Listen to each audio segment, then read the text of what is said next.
王子，你快看天上！ Oh my god！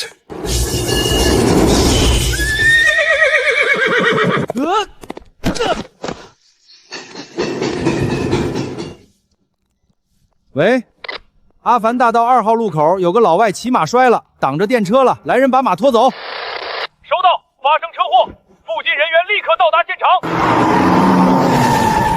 大清早的骑什么马？不知道市区大型动物禁行吗？懂不懂交通法？走吧，查理王子。既然马被交警大队拖走了，那我们就搭车吧。前面就是大楚宾馆。 不，我不要坐那个铁盒子！没有马了，它竟然自己动了！天啊，这是不是魔法？真够没见识的，这叫电力驱动！别在这丢人现眼。这是巴北塔吗？人类怎么可能建造出这么高的城堡？走吧，进门。啊！你们要干什么？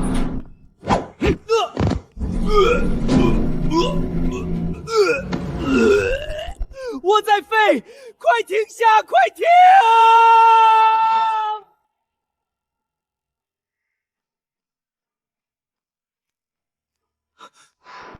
别玩了！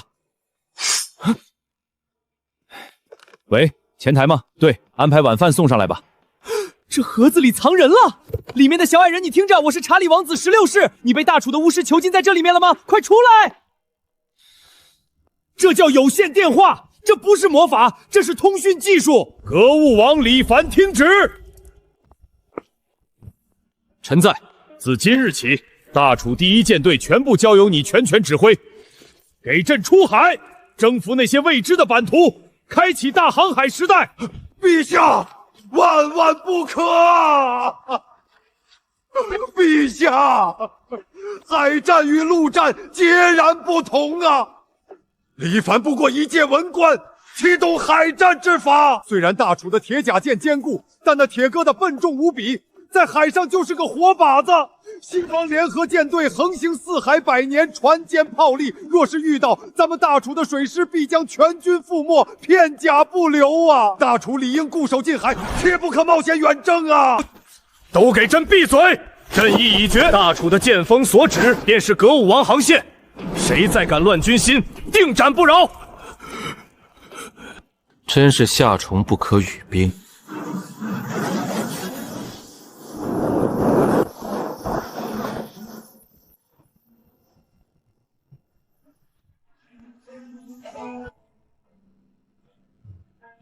哈哈哈哈哈！上帝呀，这就是东方舰队，大楚的铁船，用铁造船，他们跑得动吗？简直搞笑！传我命令，火炮准备。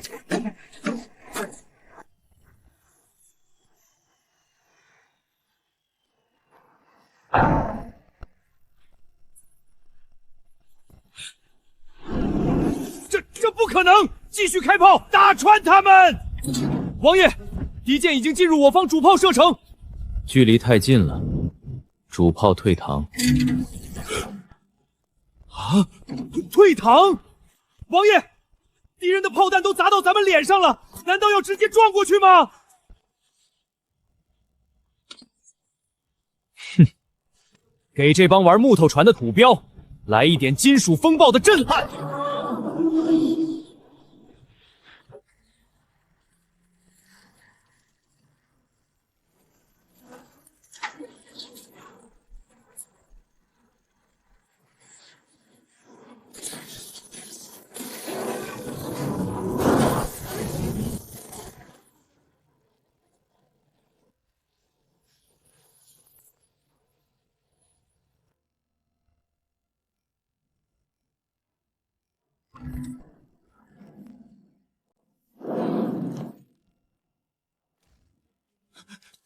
半个月，总督1个月前就打下了狮子国，捷报今天才送到朕的手中。陛下，海陆风浪大，快马跑死了6匹，这已经是极限了。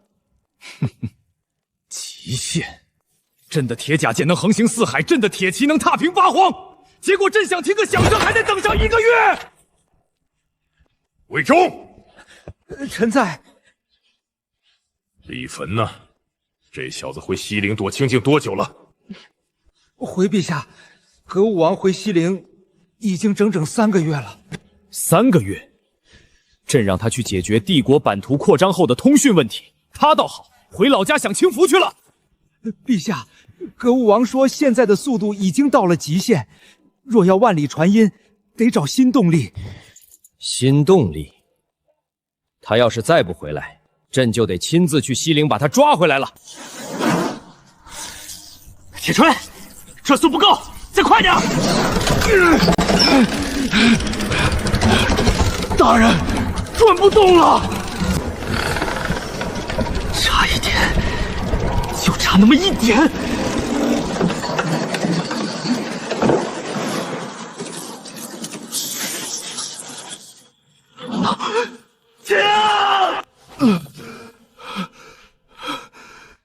大人，成了吗？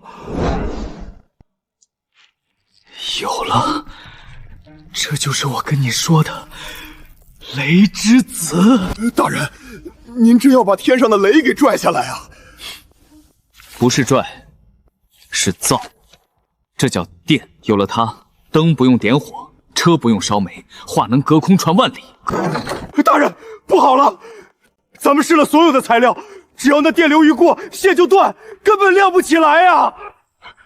这雷电之力太霸道，凡间物件根本承受不住啊！试过钨丝吗？在西陵矿区的废料堆里应该有。废料堆？大人，那是炼铁剩下的石头渣子，硬的跟茅坑里的石头一样。哎呦，少废话，让你去就去，不仅要找，还要给本王用炉子把它熔了，拉成小线。做不到今晚别吃饭。是，属下这就去。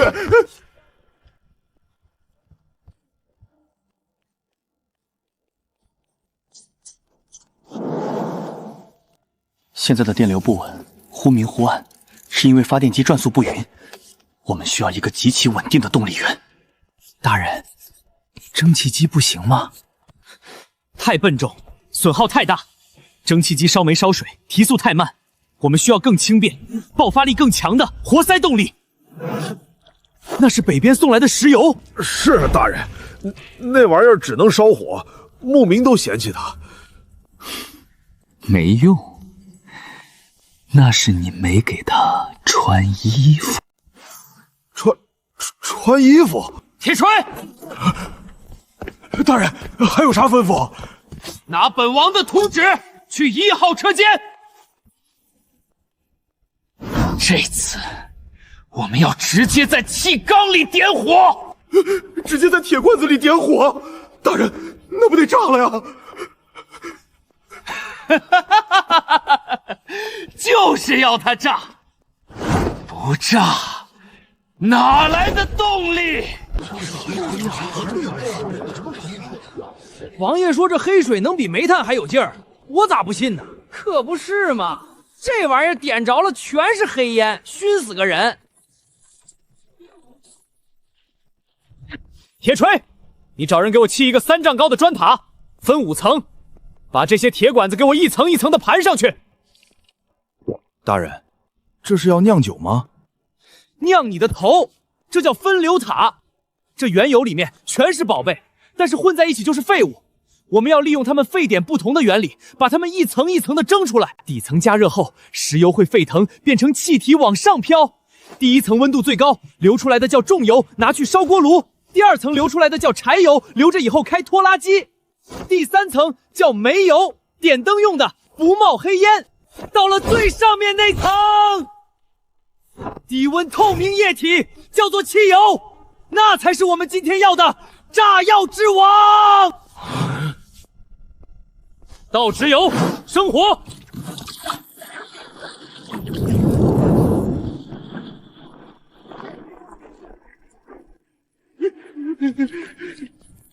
大人，这锅要是炸了，咱们都得玩完啊！别废话。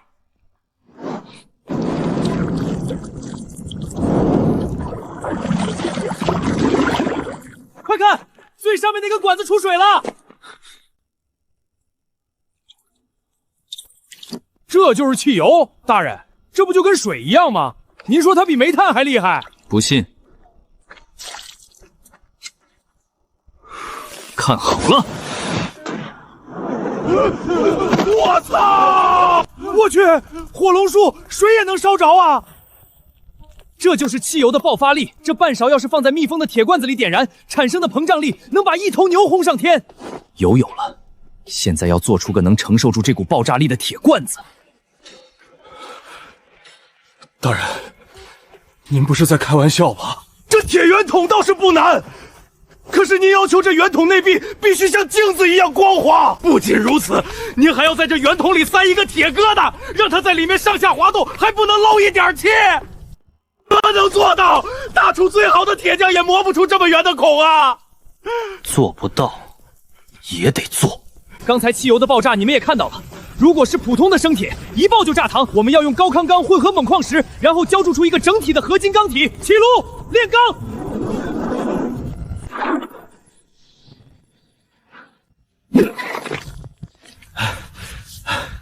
大人，毛坯出来了，上车床。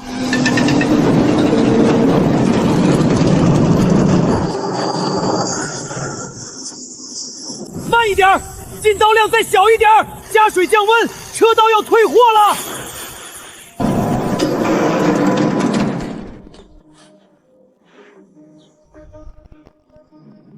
成了吗？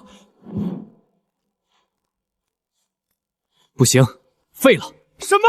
大人，这孔已经圆的不能再圆了，怎么废了？缝隙太大。活塞和气缸之间至少有头发丝粗细的缝隙，在汽油爆炸的瞬间，气体全都会顺着这缝隙跑掉，根本推不动活塞。大人啊，这已经是咱们西陵最精密的茄床了呀！热胀冷缩，钢铁怎么可能做到严丝合缝又能在里面滑动啊？这根本就是神仙才能办到的事儿。除非把活塞做的比气缸还大，硬塞进去，可是那样就卡死了。我怎么把这工艺忘了？谁说要让活塞和气缸严丝合缝了？铁锤，给我把活塞拿过来，把活塞上气床，在它的侧面给我车出3道凹槽。凹槽本来就漏气，您还要在上面挖沟，漏得更厉害吗？别废话，把这钢板切成细条，卷成圆环，圆环要比气缸的内径稍微大一点点，而且中间要留一道切口。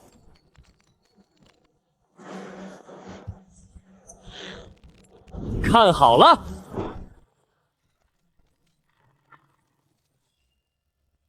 这叫活塞环。钢环本身有向外扩张的弹力，当我们把装了钢环的活塞塞进气缸里时，钢环的弹力会死死地贴住气缸内壁，填补所有的缝隙，而活塞本身因为比气缸小，所以根本不会卡死，同时严丝合缝，滴气不漏。倒水进去试试。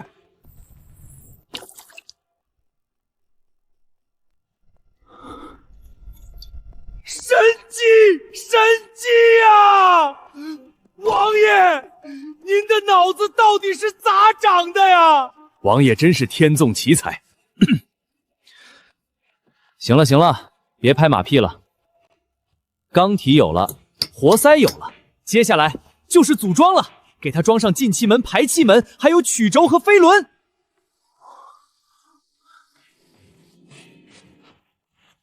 大人，都装好了。可是，咱们怎么在里面点火啊？汽油在里面被压得死死的，火镯子也塞不进去啊！这叫火花塞。还记得我们在实验室里搞的天雷吗？这火花塞连接着高压线圈，只要通电，底部的2个金属极之间就会瞬间产生一道极其微小的闪电。那点闪电足以点燃汽油。那汽油怎么加进去？直接倒进去可不行，液态汽油燃烧太慢，那叫化油器。利用空气流动的负压，把汽油吸出来，雾化成极其微小的颗粒，和空气混合在一起。只有混合了空气的汽油雾，才能产生最恐怖的爆炸。准备工作全部就绪。加汽油，接通电旋，高压线传准备。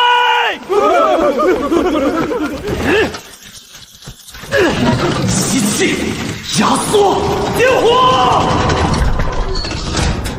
大人，是不是不行啊？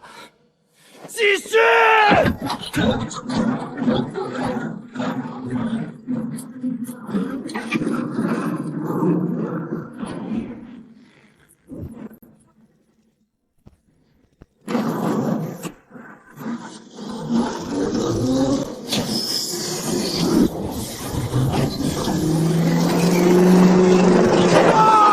转了，他自己转了！我的娘哎，这才是钢体神兽啊！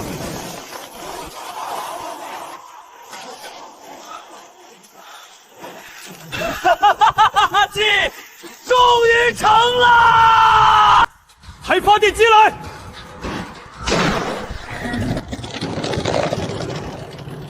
开光！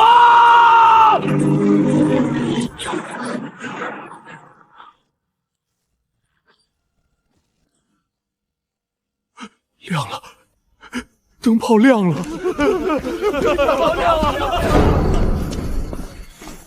有了这颗心脏，本王的汽车、坦克、飞机全都可以造出来。陛下，前面就是西陵了，黑灯瞎火的。这小子，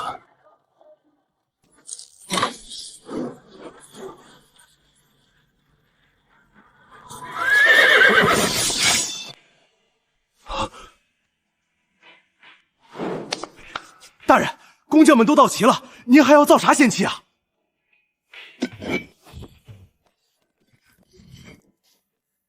铁锤，认识这是什么吗？大人，这不就是咱炼钢厂最普通的熟铁罐吗？软趴趴的，连刀都打不了。你过来看，把这根铜线缠在这根熟铁棍上，要缠10000圈，每一圈都不能重叠。少废话，缠！缠好了，到底图啥呀？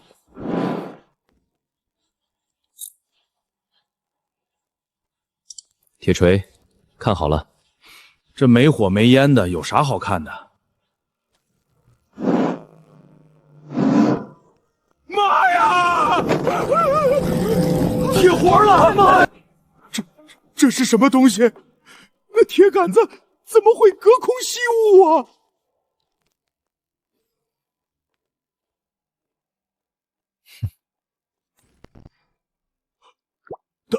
大人，这是？这叫电磁电，把电通进缠绕的线圈里，熟铁就能瞬间变成磁铁，断开电，磁性瞬间消失。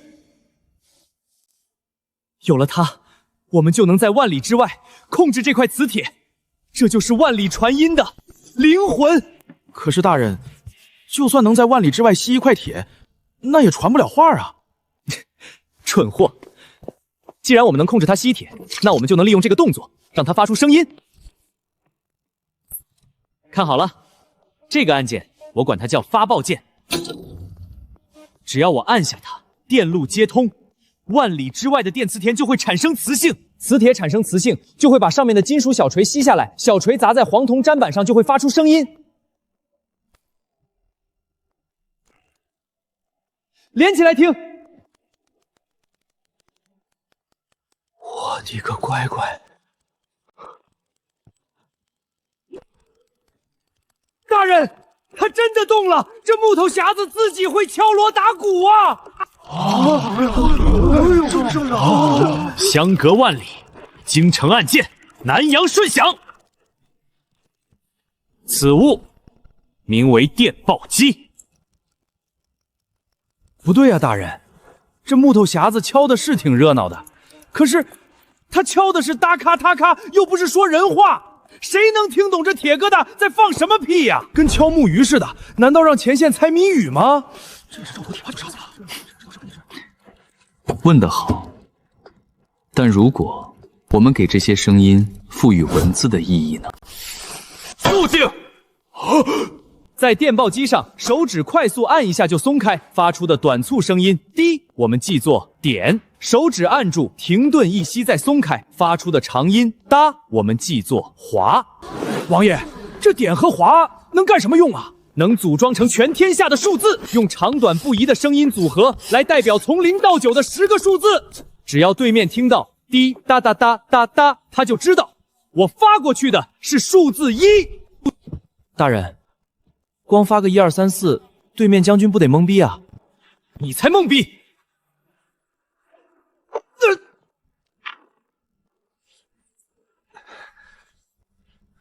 看到上面的字了吗？看到了，大人。第一个字儿是1，第二个字儿是丁。很好。从今天起，把这本大楚词典里的每一个汉字，全部编上4个数字的专属代码，比如天字编号0001，地字编号0002，沙字编号0999。只要在电报机上出0999的电码组合，万里之外的电报员听到长短音后，记下数字，翻开这本密码本，他就能立刻知道，本王发过去的是一个沙字。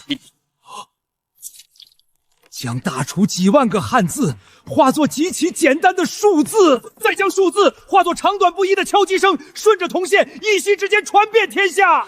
这简直是造字圣人仓颉在世啊！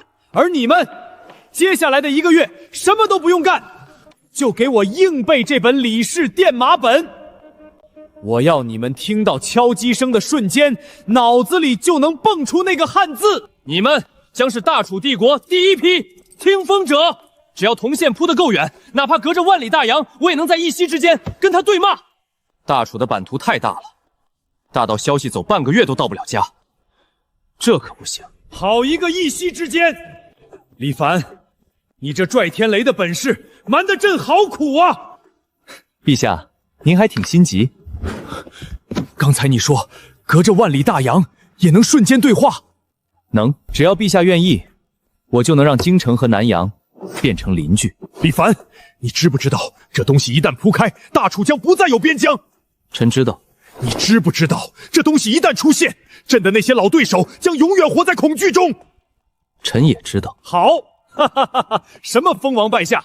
李凡，你要多少钱？朕准了。陛下，钱的事儿先不急，既然您来了，明早臣请您坐臣刚造出来的钢铁神兽，咱们以后不坐马车了，臣带您去飙个车。飙车？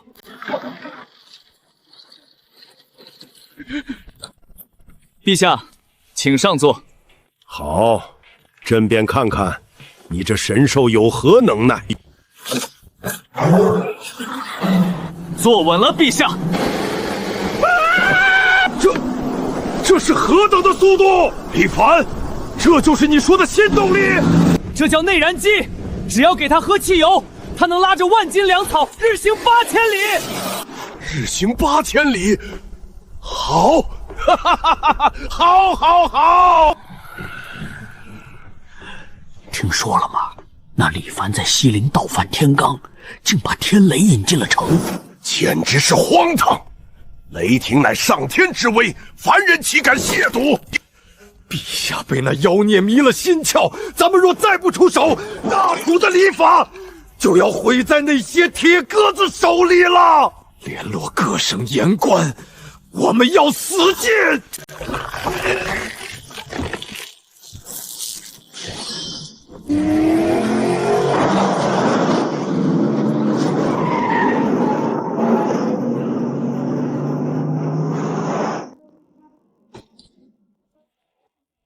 这叫电报机。电，就是那夏天雷雨时的闪电。陛下，万万不可啊！李坟妖言惑众，窃取天雷，此乃灭世之兆啊！陛下，老臣听闻格物王在西陵大兴土木，建了一座巨大的铁塔，竟敢引9天雷霆入地，此乃亵渎神灵，必遭天谴啊！天谴？如果这天雷能为我大楚所用，我管他神不神的。胡说八道！天雷乃上苍之威，凡人触之即死。你竟敢引雷入地，你不是妖孽是什么？陛下，臣在西陵已经建成了第1座大型火力发电厂。就在昨晚，臣已经命人将电缆拉进了京城。这黑盒子只需要通过细长的铜线，就能将文字化作波纹，传送到千里之外。放屁！千里传音，那是仙人才有的本事。李凡，你这分明是巫术，请立刻拆除那些铁塔，处死李凡，以平天分。李凡，既然他们说你是窃取天雷，那你就在这乾坤殿向这些腐朽的大臣们展示一下你的天雷。睁大你的狗眼看好了，这就是工业文明之国。啊！我的眼！这真不是天火。陛下，这就是电，只要有煤，有发电机，臣能让整个京城和西陵一样，在夜晚亮如白昼。这是臣在进献前让西陵那边的工匠发来的信息。从西陵传过来的？没错。御史大夫，你刚才说这是妖术？这不可能，怎么会有不烧火就能亮的光？滚下去！从今天起，朕不准再听到任何关于窃取天雷的废话。李凡说那怪物不用喝水，只吃那种黑乎乎的石油。陛下，那叫精炼汽油，那玩意儿的劲儿可比煤炭大多了。护驾！护驾！别紧张，那是朕的座驾，朕就是坐这个从西陵回京城的。有了它，大楚的疆域将扩大3倍，军队3日之内必达。妖物，这怪物还会喘气。李凡，你这分明是制造妖兽。老大人，时代变了。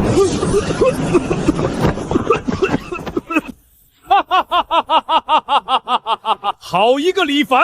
给朕传旨，西陵石油化厂汽车制造厂立刻动工。朕要让大楚的每一条官道上都跑满这种钢铁神兽。朕的大军已经快打到那所谓的西方圣教门口了，他们不是嘲笑咱们补给慢吗？朕要亲自坐着这卡车去看看那所谓的圣都到底是何模样。陛下，卡车只是开始，再给臣一点时间。臣要让大楚的钢铁雄鹰在真正的9天之上俯视全球。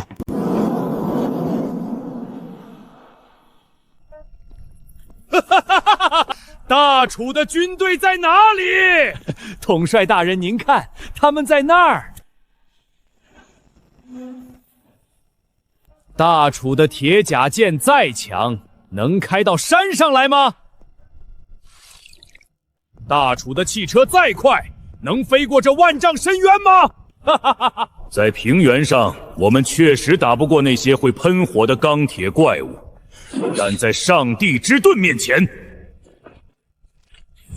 我们就是绝对安全的。传令下去，今晚设宴，等那些东方人粮草耗尽，就是我们反击的时刻。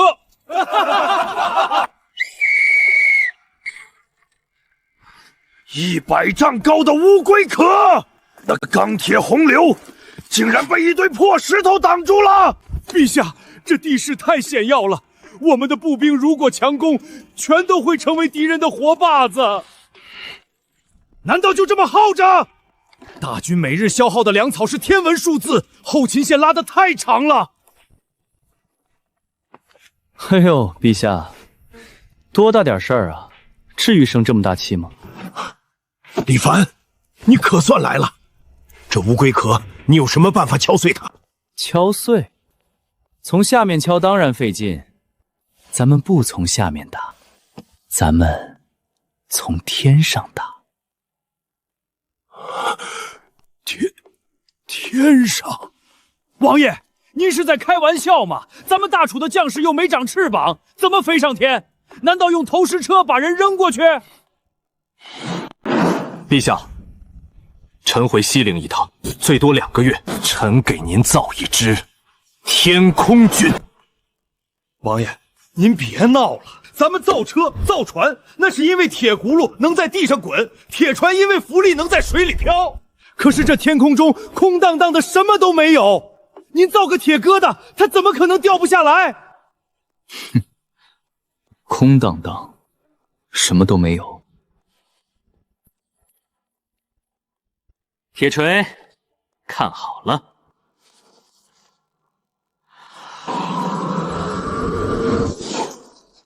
哎，有点意思。这叫空气动力学。空气不是什么都没有，它是一种气体。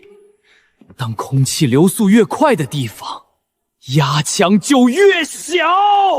看清楚这个形状，这是本王设计的机翼。当这只鸟在跑道上高速向前冲刺时，迎面而来的空气会被机翼劈成上下两半。因为机翼上面是凸起的，空气流过的路程更长，所以流速更快，压强变小。而机翼下面是平的，空气流速慢，压强更大，压强更大。下面压降大，上面压降小，空气就会把这个机翼往上托举。只要速度够快，这股向上的升力就能把几千斤的重物抬上9天。那咱们得赶紧炼钢，给你打一双大翅膀，打你的头！高刚刚有多重，你心里没点数吗？造这玩意儿必须要用一种全新的材料，比木头硬，但比生铁轻。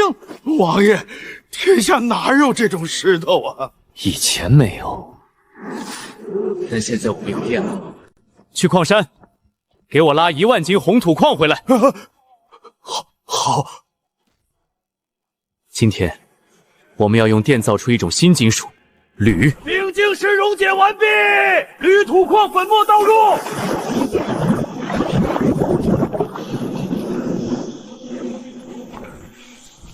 通电，加大电流。出液了，王爷，出液了！我的个亲娘哎！这颜色看着像铁，怎么轻的跟块木头似的？这叫铝合金，重量只有铁的1/3，但强度却足够支撑机翼。材料有了，接下来是心脏。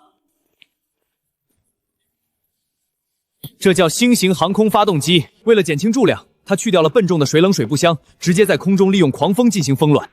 9缸同时爆燃，能提供极其恐怖的马力。撞击，贴螺旋桨，动作轻点儿，可别伤着。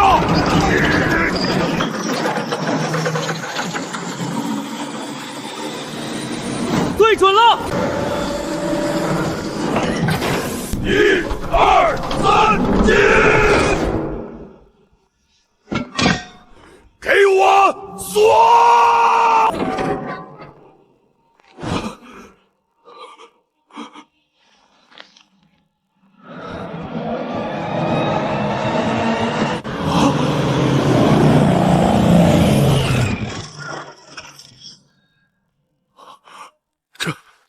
这就是你说能飞上天的天空军？没错，陛下，臣给他取名大楚雄鹰1号。等等，李凡，你要亲自上去。这东西要是掉下来，你可就粉身碎骨了，让死士去试。陛下，这全天下目前只有我懂得怎么操纵它。再说了，俺也想飞起来！铁锤，转桨，是。来！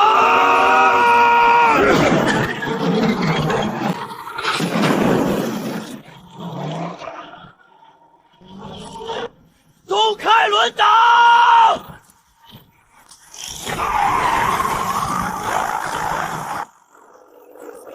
怎么还不飞起来？王爷，拉杆啊！前面没路啦！给老子起！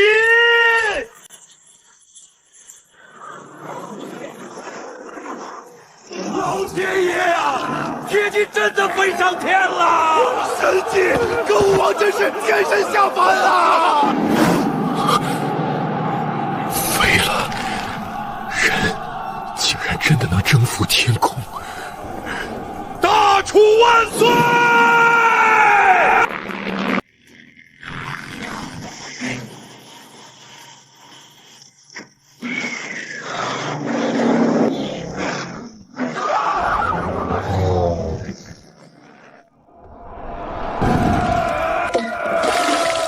干杯！为了我们不可战胜的堡垒，他们只能在山脚下吃我们的马粪！哈哈哈哈哈哈！统帅英明！什么声音？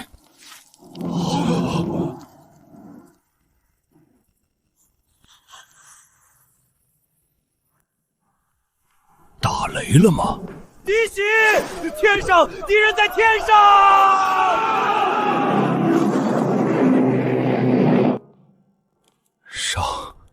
上帝呀！那是铁鸟！东方人长翅膀了！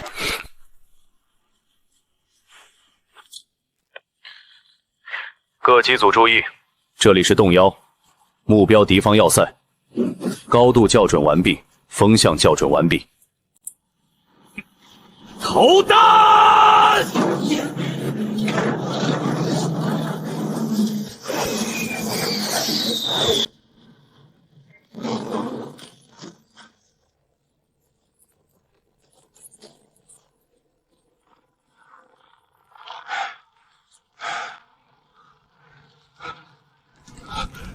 魔鬼，这是东方的魔鬼！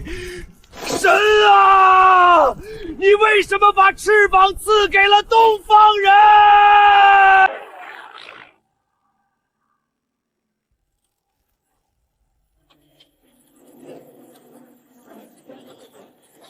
这不是神赐，这是科学，是工业。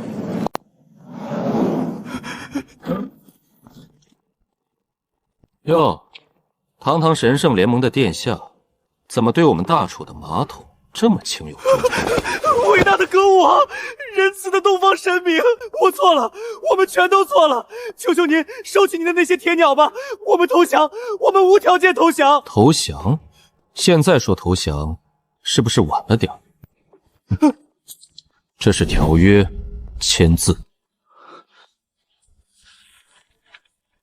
这上面说，神圣联盟所有国家的领土全部并入大楚版图，所有的金矿、银矿、煤矿全部由大楚接管。不，我绝不签字。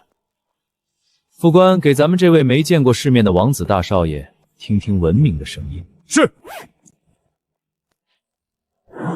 报告王爷，这里是大楚远征军第1装甲集团军，我部已于1小时前驾驶狂龙级主战坦克彻底占领神圣同盟首都，敌方皇宫已被我军炮火摧毁，秦敌方皇室一纲成员，请王爷指示。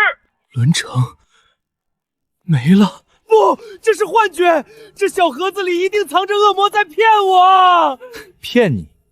你们也配我骗？就你们那点兵力，躲得过我大楚重机枪的咆哮吗？本王告诉你，这全天下的真理只在大楚的炮管射程之内。我欠。早这么痛快不就行了？浪费时间。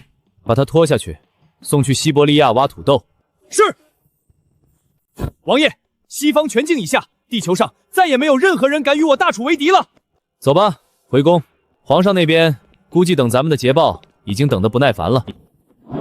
王爷，请。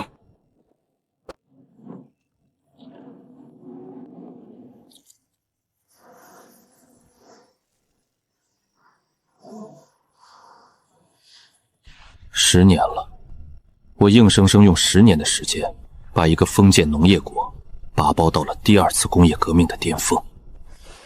这帮古人现在玩起坦克和飞机来，比我还溜。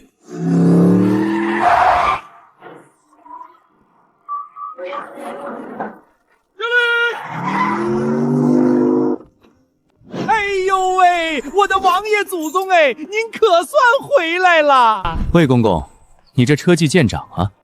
托王爷的福，老奴这膝盖不好，以前在宫里跑个腿能要半条命，现在嗖的一下就到了。王爷，快跟老奴走吧！皇上在乾清宫都快电话机给摇散架了。怎么，西方投降的消息，皇上还不知道？哎呦，哪能不知道啊！皇上正拿着那个什么洲际岳阳电话，跟海外的总督们吹牛呢。王爷，您造的这海底电缆真是神了！皇上现在坐在龙椅上，就能听到万里之外南洋总督放屁密地的声音。走，去看看。对，出队3。南洋总督，你是不是傻？他刚才都出了个2了，你还用对子去顶？皇上圣明，炸！给朕炸！朕赢啦！哎呦，老李，你可算回来了！西方那边彻底搞定了？搞定了，西方大陆全插上了大楚的龙旗。好，太好了！10年，老李啊，10年前在西陵的那个破地下室里，你对朕说你要用钢铁和烈火给朕打下一个前无古人的工业帝国。你说你要让大楚的铁甲舰碾碎所有的木头船。当年你说要给朕一个天下，你做到了。现在无论太阳照在这个地球的哪个角落，它照耀的都是朕的疆土，都是我大楚的领地。老李，这杯酒朕敬你，敬大楚工业帝国。陛下，地球是圆的，它每天都在自转。老李，你这话是什么意思？臣昨天没在京城，是因为臣去了一趟大西北的荒漠。咱们的重型天液体火箭发动机，昨晚试射成功了。火箭发动机？老李，你是说？陛下，您看这地球太小了，大楚的工厂日夜轰鸣，资源迟早被吃干刷净。咱们该去天上看看了。臣已经计算过了，那月球上没有空气，但却有着极其丰富的稀有金属矿产。陛下，您说月球上的矿产不知道够不够咱们大楚再吃100年？好一个地球太小，好一个去月球挖矿！老李，地球是圆的，太阳总会落山，但是只要大楚的火箭能飞到的地方，只要大楚的采矿船能降落的地方，9天之上的星河，那浩瀚无垠的宇宙，凡日月所照，星辰所至，皆为我大楚之疆土。给朕造最大的火箭。如您所愿，大楚星际帝国今天正式起航。